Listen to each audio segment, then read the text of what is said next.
నేను కాపాడతా. అందుకే శ్రీ వెంకటేశ్వర స్వామి యొక్క విగ్రహం అభయం ఇవ్వదండి, వరద హస్తం కూడా ఉండదండి స్వామికి. ఎప్పుడూ పూజ ఇలా కిందకి ఉంటుంది. ఏం మాట్లాడదామని మనం వెంకటేశ్వర స్వామి దగ్గరికి వెళ్ళినా ఆయన ఏమంటాడు, నోరు మూసుకో కిందకి చూడు, నోరు మూసుకో కిందకి చూడు, అంతే. ఇంక మాట ఏం చెప్పక, కోరక ఊరికే కొబ్బరికాయ కోరినట్టు కోరక, కోరిక ఏం చెప్పక, పాదాల్లో ఏం లేదు, నువ్వు గోవింద కూడా అన్నది, కిందకి చూడు అంటే నా పాదాలు ఆశ్రయించు. Welcome Kaliyuga Bhagavad Gita channel. In this channel profile, you have to see channel language, in which language translated the Bhagavad Gita. You can press more button.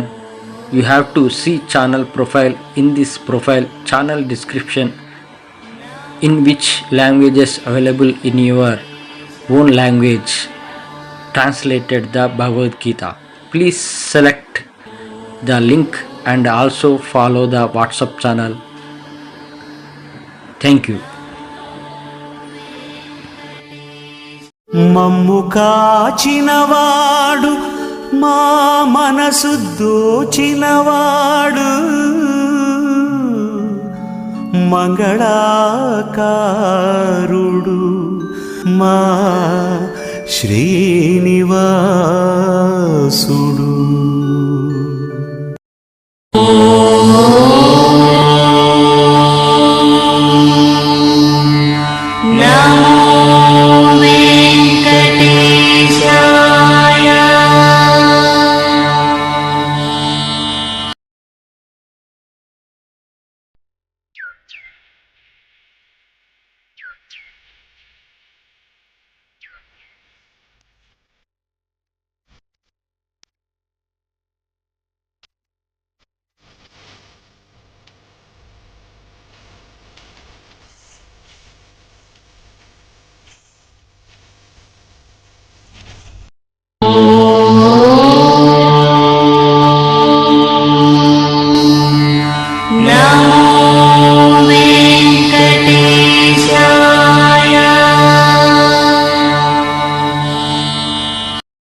స్వభావమే ప్రతిక్షణం వినాశమే, స్వార్థము అరాచకం అధర్మమే, మనిషిలో దురాశలే, మనసులో అసూయలే, అంతటా అశాంతితో ప్రయాసలే.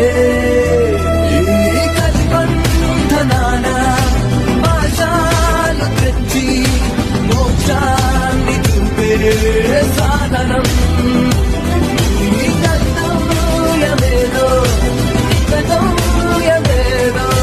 వివరించి చెప్పే బోధనం భగవద్గీత, భగవద్గీత, భగవద్గీత. శక్తి చూపించు గీతని, వెన్ను తట్టి నడిపించు గీతని, జ్ఞాన జ్యోతి వెలిగించు గీత, అజ్ఞానములను తొలగించు గీతని, లోన భక్తి నింపేది గీతని, ఆత్మ నీకు తెలిపేది గీతని, విశ్వమంత వ్యాపించి ఉన్న పరమాత్మ పదముదని చేర్చు గీత. నమస్కారం. కలియుగ భగవద్గీత ప్రేక్షకులకు స్వాగతం, సుస్వాగతం. నా జీవిత ధన్యమైంది భగవద్గీతను 14 భాషలతో పాటు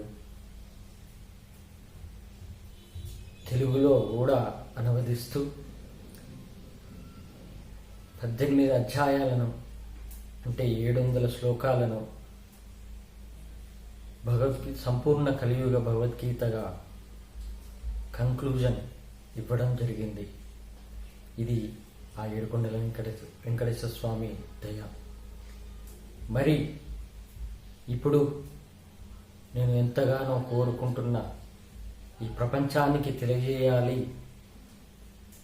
ప్రపంచానికి అధిపతి ఈయనే, ఏడుకొండల వెంకటేశ్వర స్వామి, ఈ ప్రపంచాన్ని నడిపించేది ఆయనే. ఈ ప్రపంచ ప్రజలు మా దేవుడు గొప్ప, మా దేవుడు గొప్ప అని వాళ్ళ గొప్పలు చెప్పుకుంటున్నారు. కానీ దీనిలో మతద్వేషాలు పెరిగిపోతున్నాయి.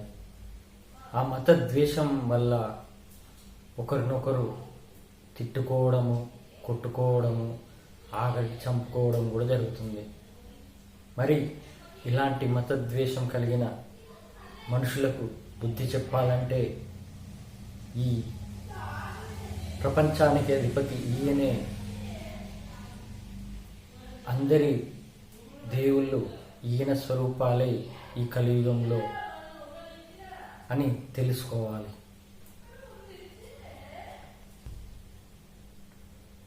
అందుకే ఈ మతద్వేషం పోవడానికి ఈ ప్రపంచానికి అధిపతి ఈయనే, ఏడుకొండల వెంకటేశ్వర స్వామి అని నిరూపించడానికి, రుజువులతో సహా మీకు చూపించడానికి ఈ వీడియో స్టార్ట్ చేశాను.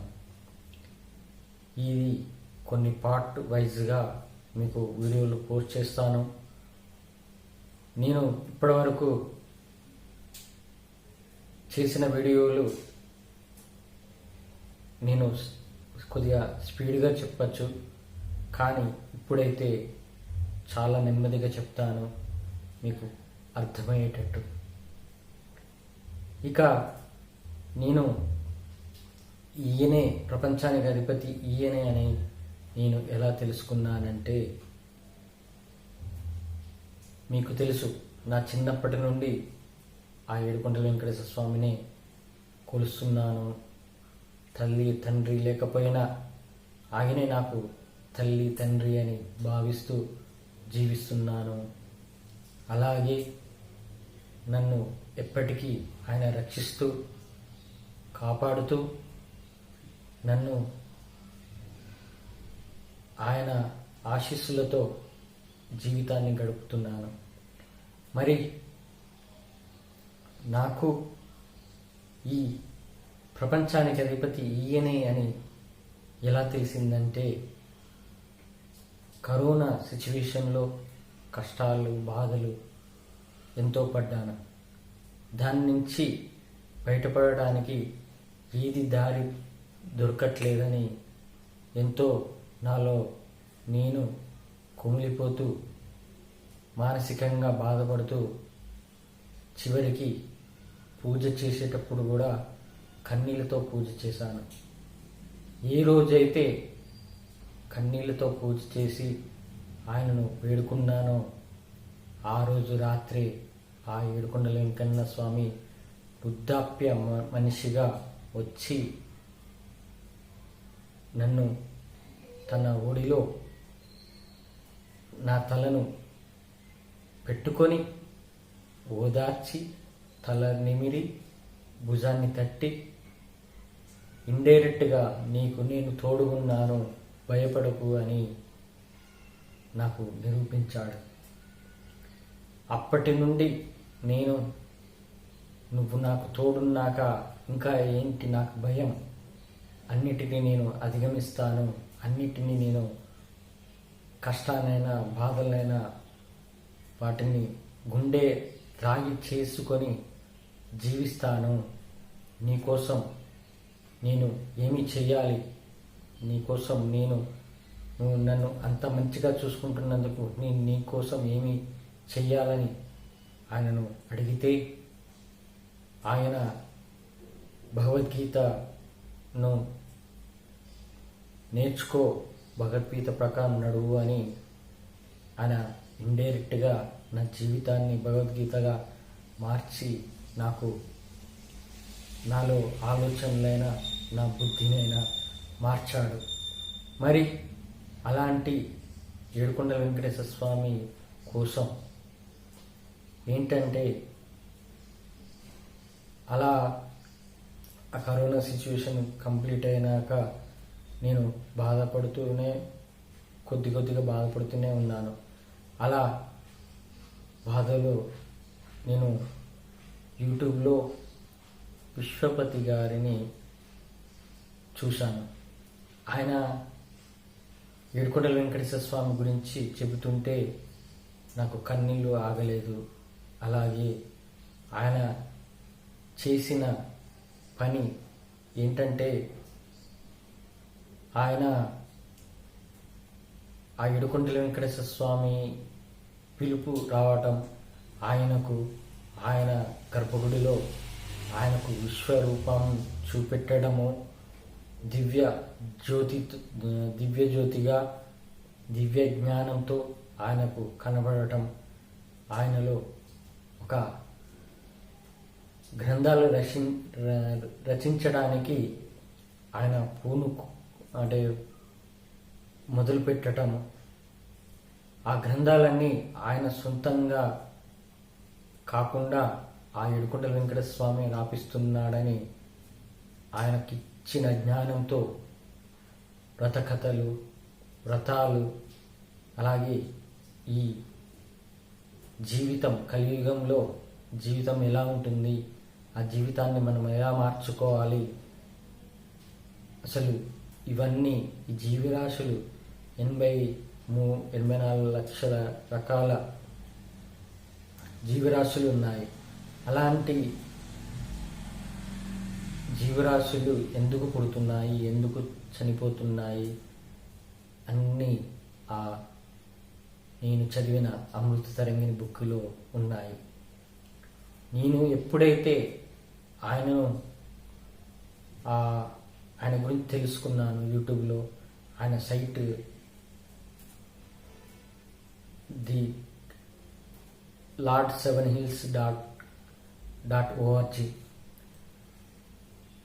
ఆ సైట్లో ఓపెన్ చేసి ఆయన రచించిన బుక్కులన్నీ చదివాను. అందులో అమృత తరంగిణి బుక్కు ఎప్పుడైతే చదివానో అప్పుడు ఆయన ఆ ఏడుకొండల వెంకన్న స్వామి పిలుపు వచ్చింది. ఏంటంటే ఆయన ఆ బుక్ ద్వారా ఇంత నువ్వు చేసేది ఇదంతా ప్రపంచాన్ని నడిపించేది నువ్వేనా అని తెలుసుకున్నాక ఆ ఫీలింగే వేరు. అలాంటి ఆ ఫీలింగ్ వచ్చాక ఆయన పిలిపించుకుంటాడు ఖచ్చితంగా.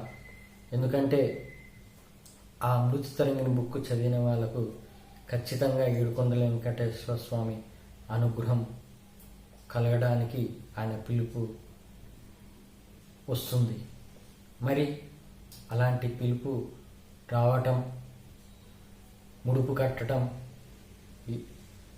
అదే 2 వారాల్లో నేను ప్రయాణం అవ్వటం, ఆ ఏడుకొండల వెంకటేశ్వర స్వామి దర్శనం ఆత్మదర్శనంతో పొందటం, ఆత్మదర్శనంలో ఆత్మజ్ఞానం తెలుసుకోవటం, అలాగే ఈ మానవ జన్మ రహస్యం ఏంటి అనేది తెలుసుకోవటము, దీని ద్వారా ప్రపంచానికి మానవ జన్మ రహస్యం తెలవాలి, భగవద్గీత అంటే ఏంటో, భగవద్గీత విలువ ఏంటో తెలియజెప్పాలి అని నేను ఈ కలియుగ భగవద్గీత ఛానల్ పెట్టాను. మరి ఎంతోమంది సబ్స్క్రైబర్లు, చాలా కొత్త వాళ్ళు కూడా వెంకటేశ్వర స్వామి భక్తులైనా కానీ చాలామంది సబ్స్క్రైబర్లు అవుతున్నారు. వాళ్ళు కూడా ఆదరిస్తున్నారు ఛానల్ని. మరి ఇలాంటి ఈ అమృత తరంగిణి బుక్కులో ఏముంది అనేది అందరికీ తెలియజేయాలి. ఈ సృష్టి అంతా ఎలా ఉంది, ఎలా పుడుతుంది, ఎలా అంతమవుతుంది, ఈ నడిపించేది ఎవరు అన్నీ మీకు వివరించడానికి నేను రెడీగా ఉన్నాను. ఇంకోటి ఏంటంటే ఆ విశ్వపతి గారు నేను ఉండే ఏరియాలోనే 1 కిలోమీటర్ నుంచి కిలోమీటర్ దూరమే ఉంటుంది. అంత దగ్గరలో ఉన్నాడు. మరి ఆయన ఇంటికి నేనే వెంకటేశ్వర స్వామి గుడి అయ్యగారు అని చెప్పి ఆయన పేరే చెప్పి ఆయన కలవటం, కలిసిన రోజు ఆయన గురువుతో సమానమైన ఆ విశ్వవతి గారిని ఆశీర్వాదం తీసుకోవడం, అలాగే ఆయనకు నాకు జరిగిన ఆ వెంకటేశ్వర స్వామి లీలలు చెప్పటము, ఆయన ఆశ్చర్యపోవడము, ఆ తర్వాత చివరికి బయటకు వచ్చేటప్పుడు ఆయనంతట ఆయనే, నేనే అడగలేదు, ఆయనంతట ఆయనే నాకు అమృత తరంగిణి బుక్కు ఇచ్చాడు. అలా ఆ ఏడుకొండల వెంకటేశ్వర స్వామి చేస్తాడు. ఏంటంటే గరికపాటి గారైనా చాగంటి గారైనా వాళ్ళు సంసార జీవితాన్ని కొనసాగిస్తూ వాళ్ళ జ్ఞానాన్ని అందరికీ చెబుతూ వాళ్ళు మంచి పద్ధతిలో ఉండాలని చెబుతున్నారు. మరి వాళ్ళకు అలాంటి బాధ్యతనిచ్చాడు వెంకటేశ్వర స్వామి. మరి విశ్వపతి గారికి బుక్కులు రచించడానికి ఇచ్చిన అర్హత. కానీ నాకు ఒక ఆలోచన వచ్చింది. ఏంటంటే విశ్వపతి గారు ఇవన్నీ అమృతతరం బుక్కు రాశారే, మరి ఈయనకు ఎందుకు ఆలోచన రాలేదు, నాకు కలిగిన ఆలోచన ఎందుకు రాలేదు, మానవ జన్మరహస్యం ఎందుకు అందరికీ చెప్పలేదు, అలాగే ఈ అమృతతరంగిణి బుక్కు గురించి ఎందుకు చెప్పలేదు, ఎందుకు వివరంగా చెప్పలేదు అని నేను ఆలోచనలో పడ్డాను. కానీ ఆ ఏడుకొండల వెంకటేశ్వర స్వామి ఎవరితో ఎలా పని చేయించుకోవాలో అలా పని చేయించుకుంటాడు. అంటే వాళ్ళకిచ్చే అర్హత వరకు వాళ్ళకు అర్హత ఇచ్చాడు. నాకు ఇచ్చిన అర్హత భగవద్గీతను అనువదించటం, అలాగే ఈ ప్రపంచానికి అధిపతి ఈయనే ఏడుకొండల వెంకటేశ్వర స్వామి అని తెలియజేయడానికి ఇచ్చిన అర్హత. ఇక నా అనుభవంతో చెబుతున్నాను. ఈ అమృతతరంగిని ఎందుకు ఇంతగానో నేను నమ్ముతున్నానంటే, నేను భగవద్గీతను ఎంతగా ప్రేమిస్తున్నానో, ఎంతగా ఆచరిస్తున్నానో అంతగా ఈక్వల్గా ఈ అమృతతరంగిణి బుక్కుని నేను నమ్ముతున్నాను. ఎందుకంటే ఆ ఏడుకొండల వెంకటేశ్వర స్వామి ఆ విశ్వవతి గారితో రాపిచ్చాడు కాబట్టి. అందుకే ఆ ఏడుకొండల వెంకటేశ్వర స్వామిని నేను నమ్మినట్టు, ఆయనను చెప్పిన విధంగా నడుస్తున్నట్టు అని అర్థం. ఇక ఈ అమృతతరంగిణి బుక్కు ఒకసారి చూపిస్తాను. ఇది అండి అమృతతరంగిణి బుక్కు. ఇది ఆ విశ్వపతి గారు రచించిన బుక్కు. ఇందులో విశ్వపతి గారు ఫస్ట్ శ్రీవారి పాదాల మీద ఆయన రచించిన బుక్కులను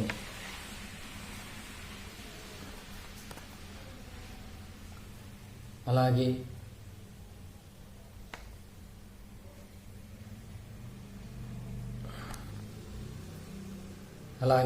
హార్వర్డ్ యూనివర్సిటీ లైబ్రేరియన్ తోటి దిగిన ఫోటో, శ్రీ వెంకటేశ్వర స్వామి పాదాల వద్ద ఆయన మొదటగా ఆయన బుక్కులను ఆయనకు అంకితం చేశాడు. ఆ వెంకటేశ్వర స్వామికి విశ్వపతి గారు తిమ్మరాజు విశ్వపతి రామకృష్ణమూర్తి. ఇక నేను చెప్పబోయే ఈ పార్ట్ 1లో అంతేకాదు, పూర్తి వరకు అన్ని పార్ట్లు, అన్ని భాగాలు మీరు చూడాలి. వెంకటేశ్వర స్వామి ఈ ప్రపంచానికి అధిపతి అని నిరూపిస్తున్నాడు. అందుకే మీరు ఖచ్చితంగా వీడియోని నెమ్మదిగా అయినా చూడండి, స్కిప్ అయితే చేయకండి. ఇక ఈ అమృతరంగిణి బుక్కులో మీకు హైలైట్ చేసి పెట్టాను. ఆ హైలైట్ వర్డ్స్ మీకు చదువుతాను.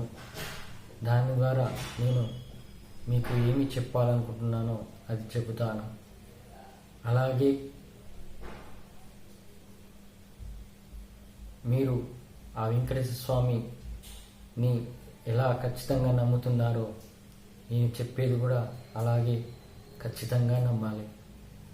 ఎందుకంటే నా అనుభవపూర్వకంగా చెబుతున్నాను కాబట్టి. ఇక స్టార్ట్ చేద్దాము. ఈ సృష్టి మొత్తానికి కారణభూతమైన దివ్యశక్తి 84 లక్షల జీవరాశులను సృష్టించింది. వీటిలో మానవ జన్మ మహోత్కృష్టమైనది. మొదటి జన్మలో మనందరికీ ఎంతో విజ్ఞానం, విచక్షణ ఉన్నాయి. కానీ తర్వాత జన్మలు గడుస్తున్న కొద్దీ అనేక పుణ్య పాపకర్మలు చేస్తూ, అజ్ఞానంతో ప్రవర్తిస్తూ, విచక్షణారహితంగా జీవిస్తూ ఎన్నో కష్టాల పాలవుతున్నాము. ఎన్నో కర్మలను మూటకట్టుకుంటున్నాము. ఇవి తీరడానికి మరల జన్మలెత్తుతూ మళ్ళీ కొత్త కర్మలు చేస్తూ ఈ జన్మ మరణ చక్రంలో కొట్టుమిట్టాడుతున్నాము. ఇలా అనేక జన్మలలో పయనిస్తున్న ఆత్మకి ఎన్నో బంధాలు ఏర్పడతాయి. ఆ బంధాల ఫలితం తర్వాత జన్మలలో అనేక వ్యక్తులతో, అనేక ప్రదేశాలతో మనకు అనుబంధం ఏర్పడి, వారితోనూ వాటితోనూ మమకారం ఏర్పడి, ఇలా అనేక బంధాలు తెచ్చుకుంటూ కొన్ని వేల జన్మలలో ఈ ఆత్మ ముందుకు పయనిస్తూ ఉంటుంది. ఇక నా మాట, నేను కూడా ఎన్నో జన్మలలో పుట్టాను, అలాగే మరణించాను. నేను ఎన్నో జన్మలలో చేసుకున్న పుణ్య కార్యం వల్ల ఈ జన్మలో మోక్షంని పొందడానికి అర్హుడినయ్యాను. నేను జనన మరణ చక్రం నుండి బయటపడుతున్నాను ఈ జన్మలోనే. ఇప్పుడు బుక్కులో దివ్యశక్తి 84 లక్షల జీవరాశులను సృష్టించింది అని చెప్పారు. ఆ దివ్యశక్తి ఎవరు? నేను చెబుతున్నాను, వినండి. ఆ దివ్యశక్తి భవానీ మాత. ఎలా నాకు తెలిసిందంటే, నేను నవరాత్రి ఉత్సవాలలో చివరి నవరాత్రి రోజు ఆ రోజు పూజ చేశాను అమ్మవారికి. ఆ రోజు నా మహిషాసుర మర్దిని, ఆ మహిషాసురుని ఎలా చంపిందో కథ వివరించాను, అంటే తెలుసుకున్నాను. దాని ద్వారా అందులో తెలిసింది ఏంటంటే, ఎక్కడో విశ్వంలో మణి వృక్షం ఉంటుంది. ఆ మణి వృక్షం దగ్గర ఆ భవానీ మాత ఉంటుంది. ఆమెని ఈ ప్రపంచమే కాదు, విశ్వాన్ని నడిపించేది. అలా నేను ఆ కథ చదువుతుంటే అందులో ఆ అమ్మవారు ఆ మహిషాసురుని చివరికి ఒక చివరి అవకాశం ఇచ్చింది బ్రతకడానికి, మారడానికి. అది ఎవరితో? ఆ శివుడితో వెళ్ళి శివునితో మాట్లాడి శివునికి చెప్పింది. ఈయనే మధ్యవర్తిగా వెళ్ళి, నువ్వు ఇప్పటికైనా మారు, లేకపోతే అమ్మవారి చేతిలో నీకు చావు తప్పదు అని శివుడే వెళ్ళాడు. అంటే అర్థం ఏంటి? అమ్మవారే అందరినీ సృష్టించింది. బ్రహ్మనైనా, శివుడునైనా, విష్ణుమూర్తినైనా ఆ అమ్మవారికి వీళ్ళు పిల్లలు లాంటి వారు. వాళ్ళను ఒక్కొక్కరికి ఒక్కొక్క బాధ్యతనిచ్చింది. అలాగే ఆ శివుడు ఆమెకు, ఆ మహిషాసురుడికి మీడియేటర్గా వెళ్ళాడు. ఆయన మహిషాసురునికి చెప్పాడు, ఆయన మహిషాసురుడు వినకపోతే అది యుద్ధం జరిగి అమ్మవారి చేతిలో మహిషాసురుడు చనిపోయాడు. దీని ద్వారా ఏంటంటే దివ్యశక్తి అనేది ఎవరో కాదు, ఆ భవానీ మాత. అందుకే మనము దేవుళ్ళకు కూడా ఒక బాధ్యతనిస్తుంది అమ్మవారు. శివునికి ఒక బాధ్యత, బ్రహ్మకు ఒక బాధ్యత, విష్ణుమూర్తికి ఒక బాధ్యత. విష్ణుమూర్తికి బాధ్యతలు త్రేతాయుగం, కృతయుగం, మొదటగా త్రేతాయుగము, తర్వాత ద్వాపర యుగము, అలాగే కలియుగం. ఈ 4 యుగాలు ఒక మహాయుగం అవుతాయి. ఆ మహాయుగం అయ్యాక మళ్ళీ మొదలవుతుంది కృతయుగం నుంచి. ఇలా మళ్ళీ మళ్ళీ మహాయుగాలు కొనసాగిస్తూనే ఉంటాయి. ఇది ఎప్పుడు ఎందుకు అనేది నాకు కూడా తెలియదు. ఎందుకంటే అది వాళ్ళ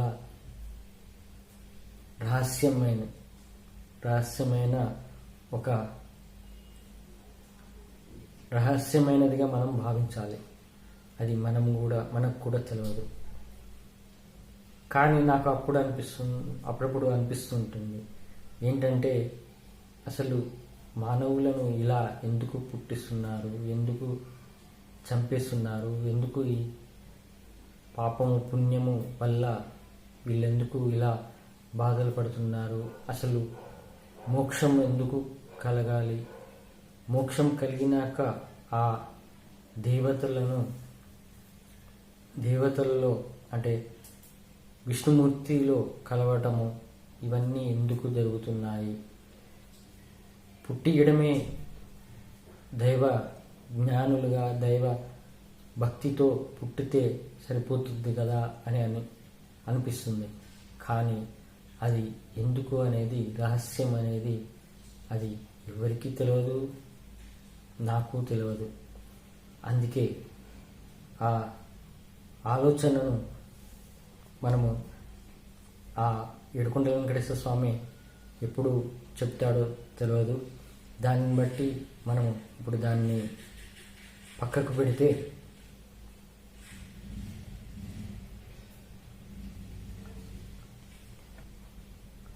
ఇప్పుడు లోకమంతా ఎలా ఉంది, డబ్బు కోసము, ఆస్తుల కోసము, పదవి కోసం, గొప్పల కోసం, అహంకారంతో, కోపంతో, ఈర్ష, ద్వేషం ఇవన్నీ ఉండడం వల్ల మనిషి పుణ్యం చేయడం పక్కకు పెడితే పాపాలే ఎక్కువ అవుతున్నాయి. దీనివల్ల ఏమవుతుంది, జనన మరణ చక్రంలో తిరుగుతూనే ఉంటాడు. అది జరుగుతున్న ఈ కలియుగంలో.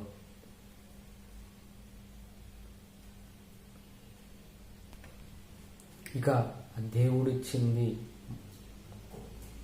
బంధాలు. ఈ బంధాల వల్ల ప్రేమ అనే ఒక మాయలో పడి మనము ఆ బంధాలపైనే మమకారం పెంచుకొని దైవానుగ్రహం పొందకుండా ఆ బంధాల కోసమే జీవితాన్ని గడుపుతూ చస్తూ మళ్ళీ పుడుతూ ఇలా జనన మరణ చక్రంలో తిరుగుతూనే ఉన్నాము. ఈ మన ఆత్మ కూడా కొన్ని వేల జన్మలు ఎత్తుతూ అంటే ఒక్కొక్క శరీరంలో పుడుతూ చస్తూ ఇలా తన పాప కర్మలను బట్టి జనన మరణ చక్రంలో పడిపోతున్నాము.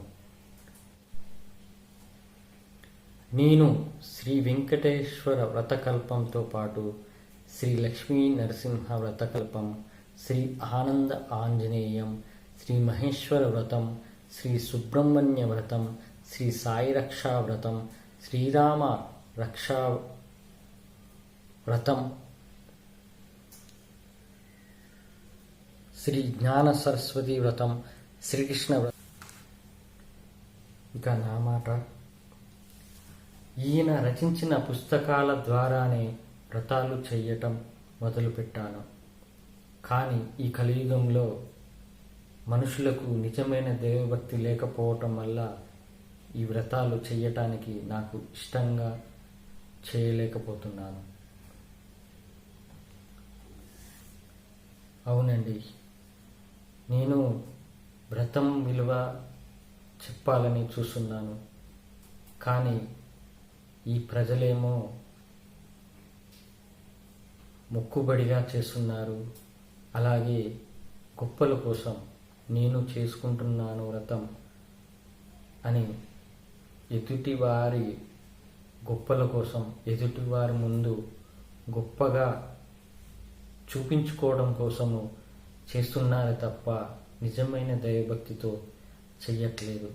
ఎందుకంటే సత్యనారాయణ స్వామి వ్రతం చెయ్యాలంటే 2 గంటల నుంచి 3 గంటలు పడుతుంది.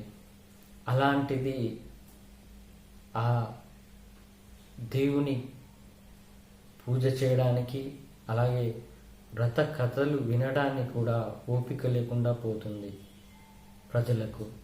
ఎందుకంటే వాళ్ళు చేసుకునేది మొక్కుబడిగానే చేస్తున్నారు కానీ నిజమైన దైవభక్తితో చేయట్లేదు. అలాగే ఈ వ్రతం యొక్క విలువ ఏంటో తెలుసుకోలేకపోతున్నారు. అప్పట్లో పూర్వకాలంలో వ్రతం ఎంత విలువైనదని మనము సినిమాలలో చూస్తాము, డివోషనల్ ఫిల్మ్స్. అందులో వ్రతం యొక్క విలువను చెబుతారు. కానీ ఈ కలియుగంలో ఎంత త్వరగా కంప్లీట్ అయితే అంత బెటర్ అన్నట్టు ఓపిక లేకుండా పోతుంది. వాళ్లకు అన్నీ ఇవ్వాలి, ఐశ్వర్యం ఇవ్వాలి, డబ్బులు ఇవ్వాలి, బంగారం ఇవ్వాలి, ఆస్తులు ఇవ్వాలి. కానీ ఆ ఏడుకొండల వెంకటేశ్వర స్వామి ఎన్నో ఇస్తున్నాడు వాళ్ళ కోరికల ప్రకారం. కానీ అలా ఇచ్చినందుకు ఆ దేవుని కోసం కృతజ్ఞతా భావంతో ఏమి చేస్తున్నామనేది ఆలోచించట్లేదు. అది నేను ఆలోచించట్లేదనే బాధపడుతున్నాను. వాళ్ళలో అలాంటి ఆలోచన లేనప్పుడు, మొక్కుబడిగా చేసే విధానం ఉన్నప్పుడు, గొప్పల కోసం చేసే విధానం ఉన్నప్పుడు నాకు ఎందుకు చెయ్యాలి, వ్రతం చెయ్యాలని ఇష్టంగా ఎందుకు చేస్తాను? అది నేను ఒకటే చెబుతాను. ప్రపంచంలో అందరినీ పుట్టించింది, అందరికీ ఇచ్చేది, అందరికీ ఐశ్వర్యాలను, బంగారాన్ని, డబ్బుని, ఆస్తులను అన్నీ ఏదైనా అన్నీ ఆ ఏడుకొండల వెంకటేశ్వర స్వామి ఇస్తున్నాడు. మరి అలాంటిది ఆయన ఇస్తున్నందుకు ఆయనకు కృతజ్ఞత భావంతో నువ్వు ఏమి చేస్తున్నావు అనేది ఆలోచించాలి. ఒకటే చెప్తాను, నువ్వైతే ఎప్పుడైతే ఇవన్నీ ఆ దేవుడే ఇస్తున్నాడని భావిస్తూ ఆ దేవుని కోసం నువ్వు కృతజ్ఞత భావంతో ఉంటావు, అప్పుడే దైవానుగ్రహం కలుగుతుంది. అలా కాకుండా నీ డబ్బుని చూసుకొని, ఆస్తుల్ని చూసుకొని అహంకార భావంతో, స్వార్థంతో నీ కుటుంబం కోసమే జీవిస్తూ ఉంటావో, అన్నీ ఇచ్చిన ఆయనే మళ్ళీ తిరిగి తీసుకునే రోజు వస్తుంది. అప్పుడు తెలుస్తుంది వాటి యొక్క విలువ.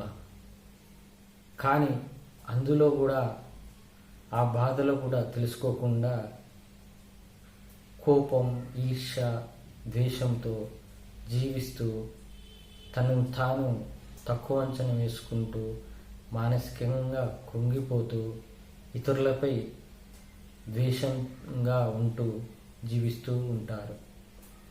అలా కాకుండా ఎవరైతే ఆ ఏడుకొండల వెంకటేశ్వర స్వామిని శరణు వేడి నా తప్పయ్యింది, నన్ను క్షమించు, ఇవన్నీ అశాశ్వతమని భగవద్గీత ద్వారా తెలుసుకుంటారో వాళ్ళకి మోక్షాన్ని ప్రసాదిస్తాడు ఆ ఏడుకొండల వెంకటేశ్వర స్వామి.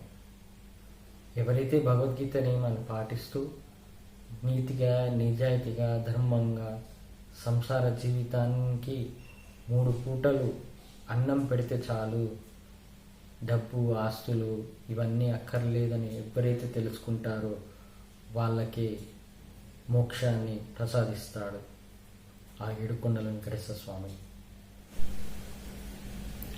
ఈ పుస్తకాలు రచిస్తున్నప్పుడు నాకు ఎన్నో దివ్య అనుభూతులు కలిగాయి. ఎందరో దేవతలు, మహర్షులు, యోగులు, సిద్ధుల అద్భుత దర్శనం లభించింది. మాటలలో వర్ణించలేని ఎన్నో దివ్య అనుభూతులు కలిగాయి.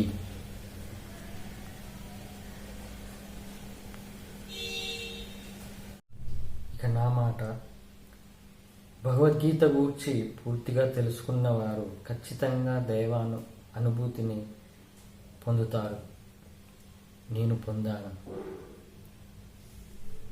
అది భగవద్గీత అధ్యాయాలు ఒక్కొక్కటి స్టార్ట్ చేసి 1 నుండి 18 వరకు నేను అధ్యాయం అనువదించేటప్పుడు నాకు ఎక్కడలేని అనుభూతి కలిగింది.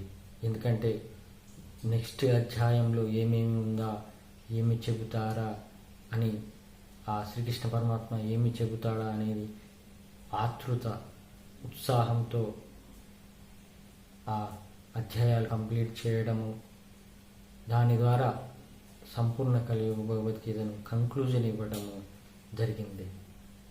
అందుకే ఎప్పటికీ నేను ఆ ఏడుకొండల వెంకటేశ్వర స్వామి అనుగ్రహంతో ఎప్పటికీ ఆయన తోడుగా ఉంటూ నేను సంతోషంగా, మనశ్శాంతిగా, ఆత్మ సంతృప్తితో జీవిస్తాను. ఈ కలియుగంలో నేను ఈ జన్మలో సాధించింది ఇదే, భగవద్గీతను అనువదించటం. కొన్ని సంవత్సరాల క్రితం నేను ధ్యానంలో ఉన్నప్పుడు నాకు గత జన్మల విశేషాలు ఎన్నో తెలిసాయి. కొన్ని జన్మల క్రితం నేను ఒక హిమాలయ దివ్య ఆశ్రమంలో ఉన్నట్లు గ్రహించాను. అప్పుడు ప్రపంచంలోని ఎన్నో ప్రదేశాల నుంచి 108 మంది వ్యక్తులు వచ్చి నన్ను కలుసుకున్నారు. వారందరూ కొన్ని సంవత్సరాలు నాతో పాటు ఆ ఆశ్రమంలో గడిపారు. వారందరూ తర్వాత అనేక జన్మలలో, అనేక దేశాలలోనూ, అనేక మతాలలోనూ జన్మించి ఈ జన్మలో తిరిగి అందరూ నన్ను కలుసుకుంటున్నారు. వీరిలో కొందరు నా కుటుంబ సభ్యులుగా జన్మిస్తే, కొందరు వేరే దేశాలలో, వేరే రాష్ట్రాలలో, వేరే మతాలలో, వేరే కులాలలో కూడా జన్మించారు. వీరు ఒక్కొక్కరు నన్ను ఈ జన్మలో తిరిగి చాలా ఆశ్చర్యకర రీతులలో కలుసుకుంటున్నారు.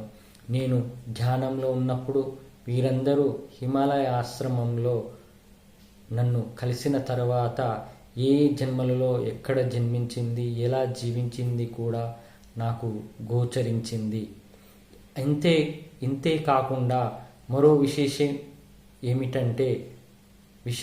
ఏమిటంటే వీరిలో చాలామందికి ఇక కొన్ని జన్మల తర్వాత జన్మరాహిత్యం కలిగి ఈ సృష్టి మొత్తానికి కారణభూతమైన ఆ దివ్యశక్తిలో కలవబోతున్నట్లు గ్రహించాను.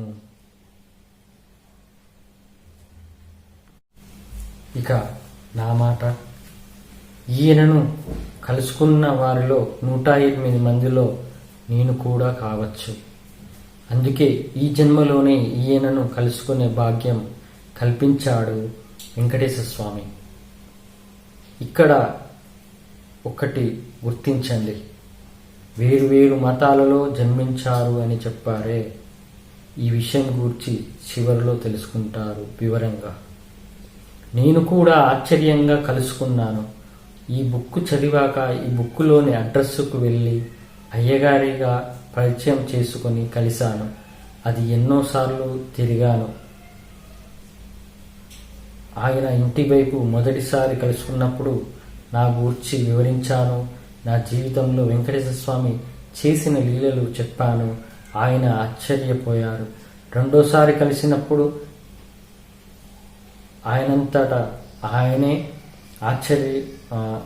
అడగకముందే ఈ బుక్కుని నాకు ఇచ్చారు. ఆ వెంకటేశ్వర స్వామియే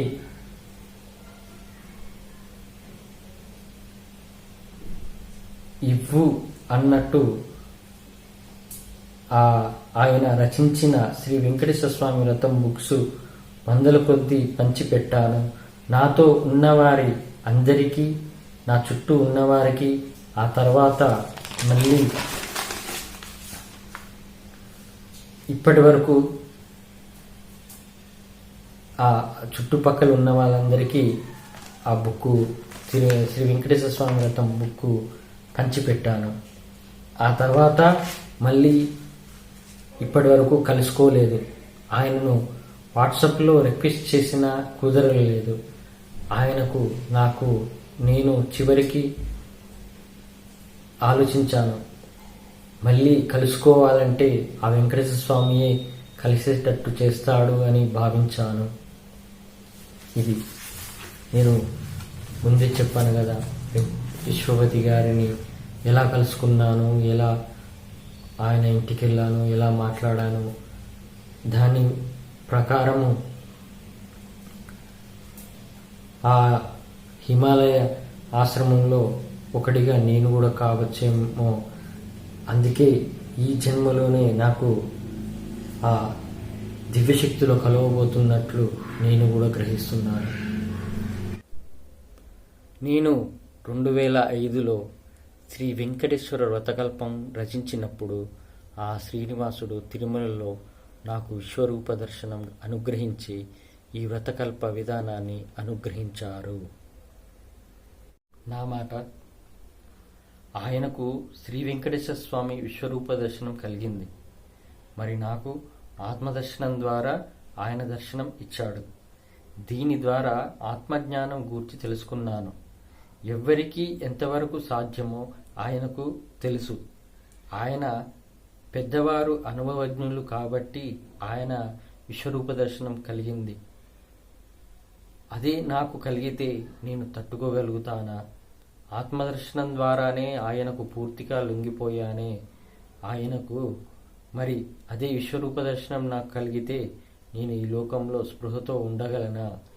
అంటే నాకు మాట్లాడే పరిస్థితుల్లో ఉంటానా? అందుకే ఆ వెంకటేశ్వర స్వామి ఎవరికి ఎంతవరకు జ్ఞానం ఇవ్వాలో అంతవరకే ఇస్తాడు. అవును, శ్రీ వెంకటేశ్వర స్వామి తండ్రి విశ్వపతి గారు ఆయన ఏజ్లో పెద్దవారు, అనుభవజ్ఞులు, చదువుకున్న వాళ్ళు, పెద్ద చదువుకున్న వాళ్ళు, ఎంతో రకాలుగా అన్ని రచనలు చేసిన వాళ్ళు, ఎంతో ఎక్స్పీరియన్స్ ఉన్నవారు. మరి అలాంటి వాళ్ళకు విశ్వరూప దర్శనం కలిగించిన ఆయన అనుభవం ద్వారా అర్థం చేసుకొని ఒక ధైర్యంగా ఉండగలుగుతారు, నిలబడతారు. కానీ నేను ఆత్మదర్శనం ద్వారానే నేను అంతగా ఆయనకు అంకితం అన్నట్టు నేను బిహేవ్ చేస్తున్నానే. నాకు అప్పుడప్పుడు ఆ ఆత్మదర్శనం ద్వారా నా తల తిరగడము, కళ్ళు తిరిగినట్టు, తల మొత్తం ఆలోచనలతో చాలా చికాగ్గా అనిపిస్తుంది. అలా జరుగుతుంది. అదే విశ్వరూప దర్శనం జరిగితే అసలు నేను నా భార్య పిల్లలు కూడా గుర్తుంటారో లేదో నాకు. ఇక అలా నేను మాట్లాడగలుగుతానో కూడా లేదు, తెలియదు. అందుకే ఆయన ఎంతవరకు ఏ వయసులో, ఇప్పుడు నా వయసుకు తగ్గట్టు నాకు ఆయన దర్శనం కలిగింది. అంటే ఆయన నాకు నేర్పాడు ఆత్మజ్ఞానం, ఆత్మదర్శనం ద్వారా. అదే ఏజ్ పెరుగుతున్న కొద్దీ ఇంకేమి నేర్పిస్తాడో అనే ఆలోచనతోనే ఉన్నానే తప్ప నాకు విశ్వరూప దర్శనం కలగలేదే అనే భావనతో ఉండలేదు. ఎందుకంటే ఆయన ఎప్పుడు ఏ విధంగా ఎలా నేర్పియాలో అలా నేర్పిస్తాడు. ఆయనకు అన్నీ తెలుసు. అందుకే నేను ఓపికతోనే అన్నీ ఆయన చెప్పినట్టు నడుస్తున్నాను. ఇప్పటికీ ధ్యానంలో ఉన్నప్పుడు ఆ పరబ్రహ్మమూర్తి విశ్వరూప దర్శనం నాకు నా హృదయంలోనే లభిస్తుంది. అప్పుడు మాటలలో వర్ణించలేని ఆనందం కలుగుతుంది. అలా దర్శనం కలిగిన ప్రతిసారి ఎందరో దేవతలు, ఎందరో మహర్షులు ఆ మహాశక్తిని కొలుస్తూ ఎన్నో స్తోత్రాలు చదువుతుండగా అవన్నీ నా శరీరం అంతా దివ్య తరంగాలుగా ప్రతిధ్వనిస్తుంటాయి. ఆ స్థితిలో మనమందరం అనుకునే బ్రహ్మానందం కలుగుతుంది. శరీరం అంతా తేలిపోతూ దివ్యలోకాలలో విహరిస్తుంటుంది. నా మాట నాకు ఇలాగే అంటే తిరుమల గర్భగుడిలో కలిగిన ఆత్మదర్శనం గుర్తుకు వస్తూ ఉంటుంది. ఇప్పటికీ అలా గుర్తు చేసుకున్నప్పుడల్లా ఎంతో ఆత్మసంతృప్తితో ఆనందపడతాను. నా శరీరం అంతా గాలిలో తేలినట్టుగా ఉంటుంది అప్పుడప్పుడు. అవును, ఒక్కొక్కసారి అయితే అసలు నా ఆలోచనలు వస్తుంటాయి, దైవ సంబంధమైన ఆలోచనలు, దైవ కార్యం పైన ఆలోచనలు. దానివల్ల నా బాడీ అసలు నేను నడిచినప్పుడు అసలు నడుస్తున్నానన్నట్టు ఉంటుంది. అసలు నా బాడీ వెయిట్ నా మీద ఉన్నట్టే అనిపించదు, అలా ఉంటుంది. నాకు జరిగిన అనేక ఆధ్యాత్మిక అనుభవాలు, అనుభూతులతో ఈ అమృత తరంగిణి పుస్తకం రాయడం జరిగింది. ఈ పుస్తకంలోని విషయాలు కొన్ని నమ్మశక్యం కానివిగా అనిపిస్తాయి. అసలు ఏమాత్రం ఊహకు కూడా అందనివిగాను కూడా అనిపించవచ్చును. ఈ పుస్తకంలోని విషయాలు అర్థం చేసుకుంటే మనం నిత్య జీవితంలో ఎదుర్కొంటున్న ఎన్నో ప్రశ్నలకు సమాధానం లభిస్తుంది. ఈ పుస్తకాన్ని నెమ్మదిగా చదవండి, అంతేకాదు 1-2 సార్లు చదవండి. అప్పుడే మీకు ఇందులో రాసిన విషయాలన్నీ తేలికగా అర్థమవుతాయి. మీకు జీవితంలో ఏ సమస్య కలిగినా, మనశ్శాంతి లేకపోయినా ఈ పుస్తకంలో ఏవైనా 4 పేజీలు చదివితే వెంటనే మీ సమస్యకు పరిష్కారం దొరికి మీకు పూర్తి మనశ్శాంతి లభిస్తుంది. ఇది సత్యం. ఇక నా మాట, ఈయన చెప్పినట్టుగానే నేను అనువదించిన కలియుగ భగవద్గీతను కూడా 1-2 సార్లు వినండి. ఇందులో మీకు కలిగిన ఏ సమస్యకైనా పరిష్కారం ఖచ్చితంగా దొరుకుతుంది. అవును, ఎందుకంటే నేను ఒక బుక్ చదివి దాన్ని కాపీ కొట్టి చెప్పలేదు. అలాగే ఎక్కడో ఎవరికో అనుభవించిన విషయాలను గురించి నేను చెప్పలేదు. నేను నా సొంత అనుభవంతో ఆ వెంకటేశ్వర స్వామి ఇచ్చిన, ఆయన చెబుతుండు ఇలా ఇలా ఉంటుంది అని, ఇలా చెయ్యాలి, ఇలా నడవాలి అని అన్నీ ఆయన నా మనస్సుకు చెబుతుండు కాబట్టి నేను అనువదించాను. అంతా ఆ వెంకటేశ్వర స్వామి అనువదించాడు తప్ప నాలో ఏమీ లేదు, అంతా ఆయనే నడిపిస్తున్నాడు. ఈ వీడియో కనుక మీకు నచ్చినట్లయితే లైక్ చేయండి, ఎందుకంటే ఇలాంటి వీడియోలు మరింతమంది చూడాలి, అందుకే లైక్ చేయండి. అలాగే మీకు నోటిఫికేషన్తో సహా మరిన్ని నెక్స్ట్ వీడియోలు మీరు చూడాలనుకుంటే సబ్స్క్రైబ్ చేయండి. ఓం నమో వెంకటేశాయ నమః.